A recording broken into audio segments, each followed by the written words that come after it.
Hey, how's it going, guys? Domino Paris 21 here, and back to bring you guys a tournament report for this past ARG Virginia States for fall 2016.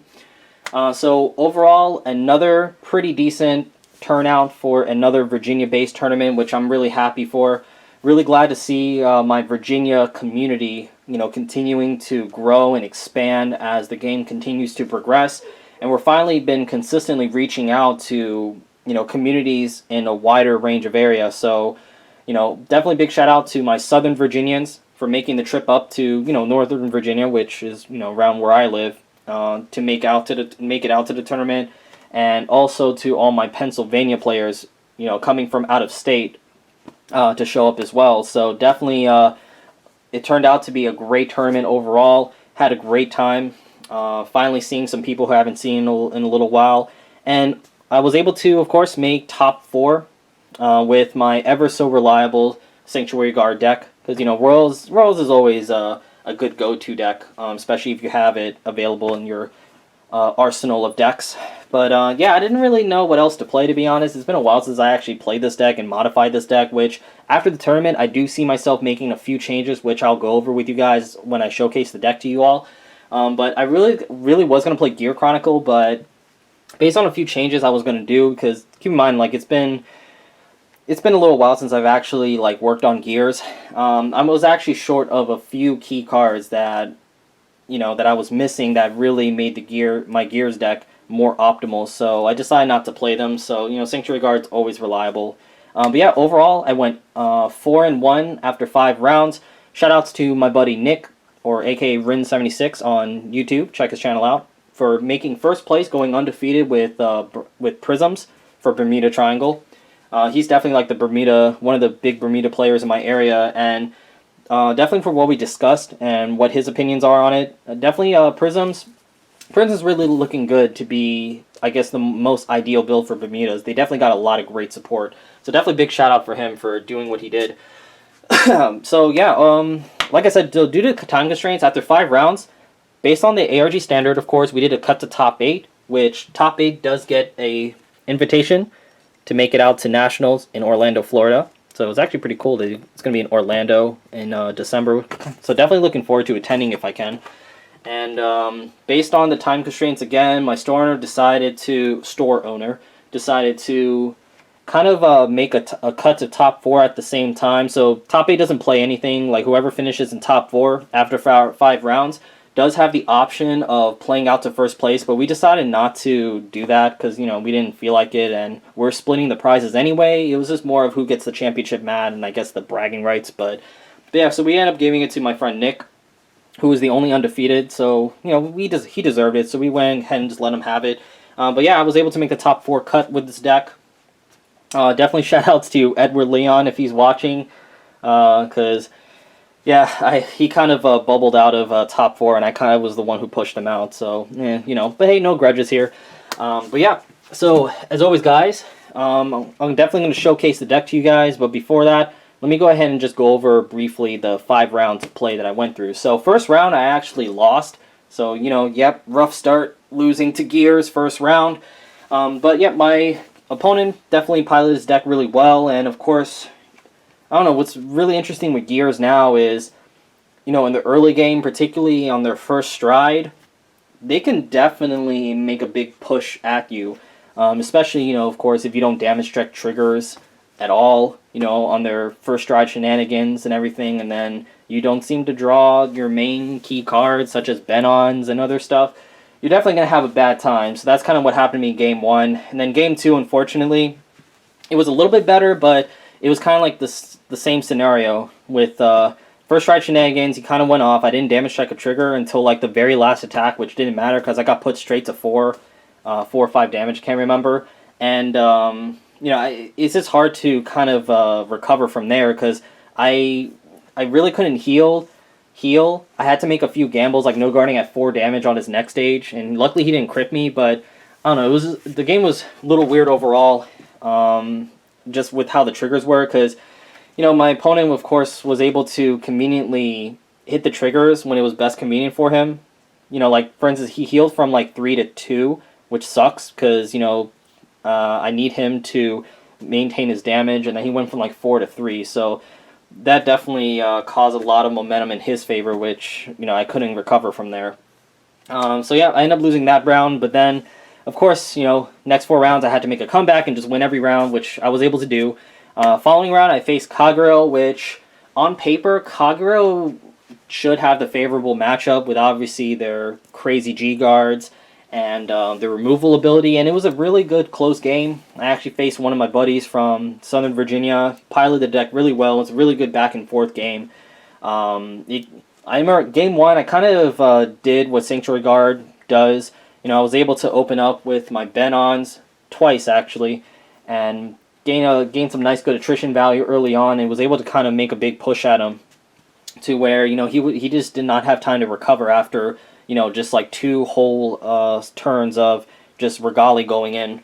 And the next game, it was definitely a big back and forth grind game. It was just a classic example in this kind of matchup where I called my stuff out for free. He was able to retire everything with Titan, pressure me with a crit, and then I kind of was able to recover from there and then push one more time, and then he was able to defend barely, and then it came down to me being able to stride into good old ult mile in combination with going into Blaster Blade and Flogel just to get that restand in, which got just enough in to get that 6 damage in to win, for game. So really great game overall. I think that was probably like the best game I had all day, to be honest, but was able to win that game.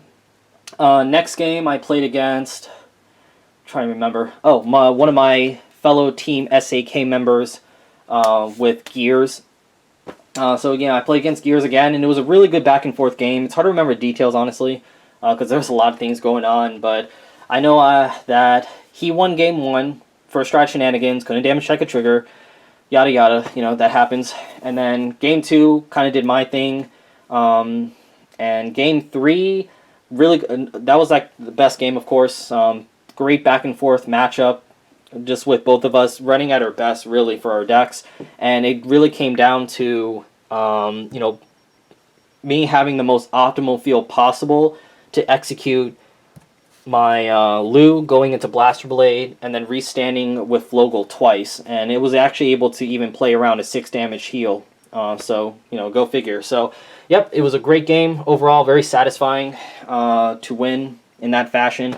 So I was able to win that round. So going into next round, round 4, I actually played against one of the newer guys in my area. He was piloting Gurgaway Gold Paladin.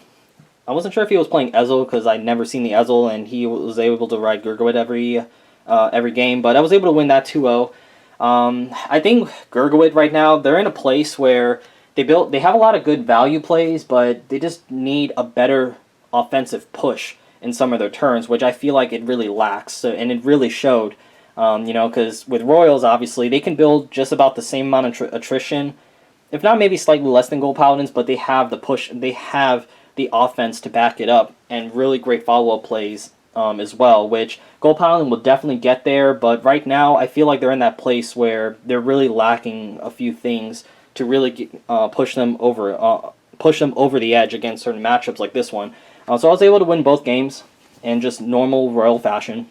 And then last final round, I played against Gears again, and it was actually the easiest game for Gears, just because my deck was actually running the way it was supposed to, didn't draw bad, didn't get sacked. I sacked it one game, I know, because I hit a double crit at like 2, and he couldn't recover from, when my opponent was at 2 damage, he couldn't recover from there. And, but yeah, and then the following game, I was able to have all my combo pieces conveniently, and the deck was just running perfectly. So I was able to handle everything the Gear player threw at me, and he just could not recover from the big pushes I was able to create with Vanguard. Because Vanguard is really good at making good tempo pushes if they have the right resources and the right cards at the right time. So, yep. So I ended up finishing the whole tournament after 5 rounds, 4-1, made 4th place. You know, just there. You know, tiebreakers is definitely a thing, and sometimes they can be unpredictable. But yep, I was able to make it there in top 4. Definitely got the nicer slice of the pie for the prize pool as well. And overall, like I said, there's a few changes I definitely see myself going for this deck. But yeah, as always, guys, at the end of these videos, or not videos, tournament reports, let me go ahead and showcase the deck for you all, because I know some of you actually requested it specifically if you actually do follow my Facebook page. So, excuse me, I'm running out of voice. So grade 3 should be pretty obvious. Of course, we have our 4 Sanctuary Guard Dragon, and then 3 Guarantee. So a change I kind of see myself making is actually cutting down one of the grade 3s to make room for some other grade 2s that I do want to play in the deck. Because believe it or not, I actually found myself drawing to a lot of 3s, and always, you know, opening with this guy. But I do see myself cutting down 1 grade 3, running 6 grade 3s, which you can afford to in this deck, and just making room for some other cards that I do want to try play in the deck. But yep, pretty much the ideal grade 3 choices for the deck. I know some people like to play Alt Mile, but honestly, I think it's just better to be consistently striding into this guy no matter what. So simple as that. The grade 2s, obviously we're running like the Blaster engine, so we're running the 4 Lus. Definitely a big card for some of your big combos. And your 4 Blaster Blades, of course, because, I mean, self-explanatory, and then your 4 Benons.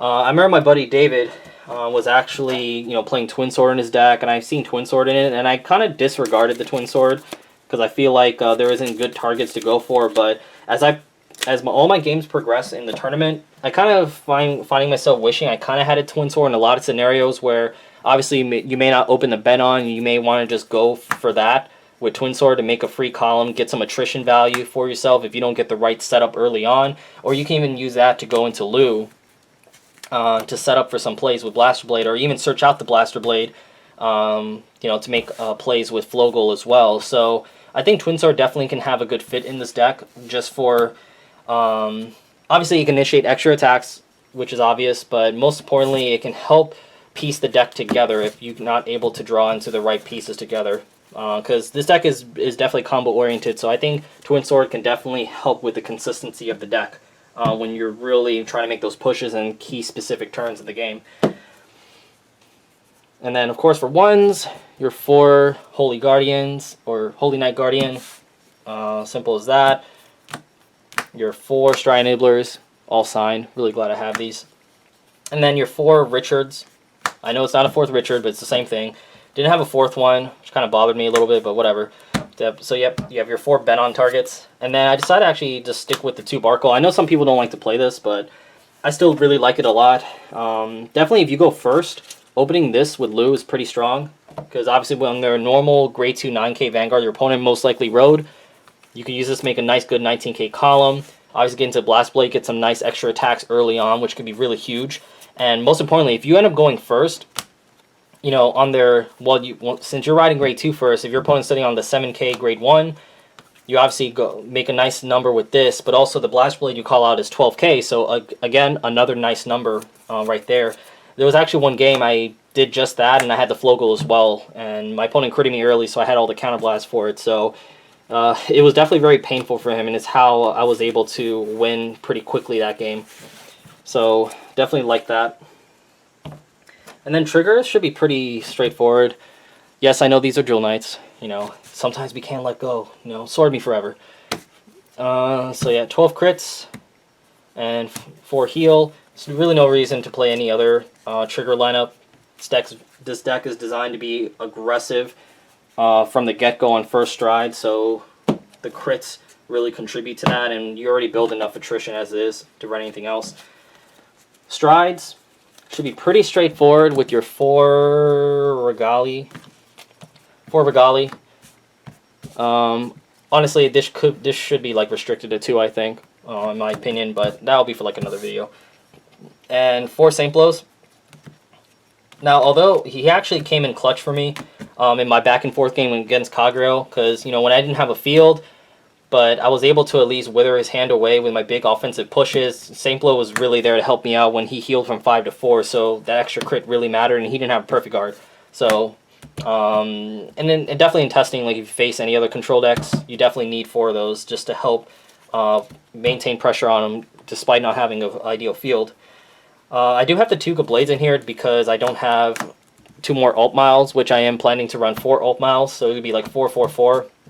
So This could be like anything, honestly. The blades I never use. These are just fillers, to be honest. You really just go into these anyway, to Regali and Oakmile. Usually one time, but I definitely want the second pair, though. So that's the plan in the near future for this deck. And then G-Guards, I just ran the 2 Laser Guards and 1 each of the Cray Elementals. Dismal, I was kind of fearing D-Police, because there's a few D-Police players in my area. So I kind of had there for that reason. But it actually came in clutch for me a few times to protect my Lu that was already on my board, so I can just have a combo piece in there to make plays with. So it actually came in clutch for me. I may actually cut one of these Laser Guards for Screw You, just because I found Screw You to be more beneficial in the control matchups. Because, you know, obviously I usually don't have a grade 2s anyway on my board. But honestly, you can go either or. But yeah, it's a pretty straightforward lineup for the most part. But yep, there you have it, guys. Deck's nothing crazy, nothing new, nothing original really with this deck, but just very good, straightforward, and always very reliable. So as always, guys, leave a comment down below. Let me share with you guys what you guys think, or any other role players want to share me their experiences with the deck, or maybe if you attended your ARG states, let me know how that went.